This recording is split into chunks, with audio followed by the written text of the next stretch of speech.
1998년 경북 안동의 택지 조성 과정 중 주인 없는 무덤에서 한 장의 편지가 발견되었습니다. 그것은 무려 400년이 넘은 한 여성의 편지였는데요. 최근 해외의 한 커뮤니티에서 이 편지가 크게 화제되고 있습니다. 며칠 전 커뮤니티에 1998년 대한민국 안동시의 한 고분에서 436년 된 과부의 가슴 아픈 러브레터가 그녀의 남편이자 태어나지 않은 아이의 아버지 품에 묻힌 채 발견되었다. 라는 제목의 게시물이 올라왔습니다. 이 사연은 지난해 MBC의 신비한 TV 서프라이즈에서도 한 차례 방송된 적이 있는데요. 토지 조성을 위해 주인 없는 무덤을 발굴 중 철성희 씨라는 명정과 함께 일화 상태의 시신이 편지와 함께 잠들어 있었던 것이죠. 이후 고성희 씨의 계보를 통해 이 시신이 만 29 나이에 세상을 떠난 이응태라는 이름을 가진 남성으로 밝혀졌는데요. 임진왜란 직전 세상을 떠난 남편. 당시 값비싼 종이를 한 장밖에 구하지 못한 그의 아내가 여백까지 빼곡히 채워넣은 편지를 입관할 때 넣은 것으로 추정하고 있습니다. 여기서 잠시 편지의 내용을 알려드리겠습니다.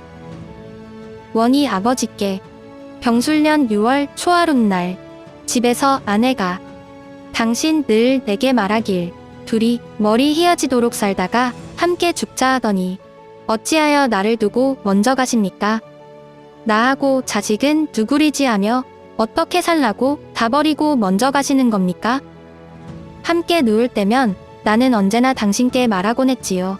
여보, 다른 이들도 우리처럼 서로 어여삐 여기고 사랑을 할까요? 남들도 정말 우리와 같을까요? 어찌 그런 일들 생각하지도 않고 나를 버리고 먼저 가시는 겁니까? 당신을 여의고 아무래도 내 살 힘이 없어 당신께 가고자 하니 날 데려가시오. 당신을 향한 마음 이승에서 잊을 수 없고 아무래도 서러운 뜻은 끝이 없으니 이런 내 속은 어디다가 두고 어찌 자식만 데리고 당신을 그리워하며 살까 하노이다. 뱃속에 자식 낳으면 보고 할 말 있다 하더니 그렇게 가시면 누구를 아비라고 하란 말입니까? 아무리 한들 내 속과 같을까? 이런 천지 아득한 일이 하늘 아래 또 있을까? 당신은 한갓 그곳에 가 계실 뿐인데 아무리 한들 내 속만큼 서러울까? 그지 끝이 없어 다 못쓰고 대강만 적습니다. 이 편지를 세세히 보시고 내 꿈에 와보고 세세히 이르소. 나는 꿈에서 당신을 볼 수 있으리라 믿고 있노이다. 몰래 와서 보여주소. 끝이 없어 그만 적노이다. 여기까지가 원희 엄마로 보이는 한 여성의 편지 내용이었는데요. 이 편지는 여러 벌의 옷과 장신구, 고인의 형과 아버지가 쓴 편지들과 함께 발견되었습니다. 또한 미투리를 싼 종이에 이 신을 신어보지도 못하고 라는 글귀가 적혀 있는 것으로 보아 원희 엄마가 뭉져 누운 남편을 위해 직접 머리를 잘라 만든 신발로 추정되고 있습니다. 당시 미투리를 머리카락과 함께 만들면 병자를 낫게 한다는 전설이 있었다고 하죠. 이러한 감동적인 스토리에 해외의 네티즌들이 엄청난 반응을 보이고 있는데요. 그럼 지금부터 그들의 반응들을 함께 살펴보시죠. 놀라운 러브레터. 그녀의 마음이 어떤지 읽을 수 있어. 그리고 난 내 책상에서 울고 있지. 사랑스럽고 동시에 마음이 아프다. 그가 그녀의 꿈에 갔는지 알고 싶어. 나는 그가 그랬다고 믿고 싶다. 중국인들이여 일어나라. 불필요하게 복잡한 언어를 배운 우리들의 지적 우월감을 이 사람들에게 보여줄 시간이다. 이건 마치 역사 속의 K-드라마 유형이야. 편지가 잘 보존되었네. 언어는 바뀌지 않았어? 글자 등은 기본적으로 같지만 철자나 문법 규칙이 현대 한글과 많이 다르다는 점에서 옛날 영어를 읽는 것과 약간 비슷해.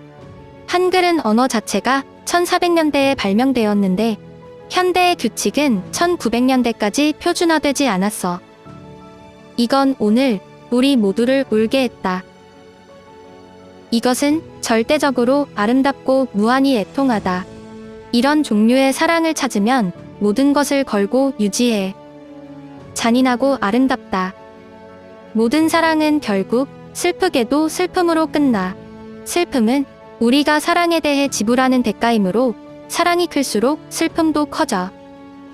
아이가 어떻게 되었을지가 궁금해. 그들은 엄마와 잘 살았을까? 가슴 뭉클할 정도로 아름다워. 너무 어리석은 생각이지만 4세기 이전의 부부에게 갑자기 질투가 솟구쳤어. 나는 아내와 함께 편지를 읽었고 이것은 우리를 울게 만들었다. 사랑은 결코 변하지 않아. 그 당시 사람들도 지금 우리가 서로를 사랑하는 만큼 사랑했을 거야. 집에 가서 아내를 안고 절대 놓치고 싶지 않아. 오늘 날 울게 하는 건 양파로 충분해. 사람들은 실제로 이런 상황으로 많이 사망해. 상심증후군이라고 하지. 내 증조할머니는 남편이 심장마비로 사망하고 40주 만에 사망하셨어. 나는 그들이 매우 사랑했다고 생각해. 저 시대에서 사랑으로 인한 결혼이 얼마나 흔한지 아는 사람 있어? 이 편지에서 아내가 다른 사람들도 우리처럼 서로 사랑할까? 라고 했잖아. 저 시대의 결혼 생활에서 낭만적인 사랑이 얼마나 흔한지 궁금해. 과부와 고아는 조선에서 꽤 가난할 수 있잖아.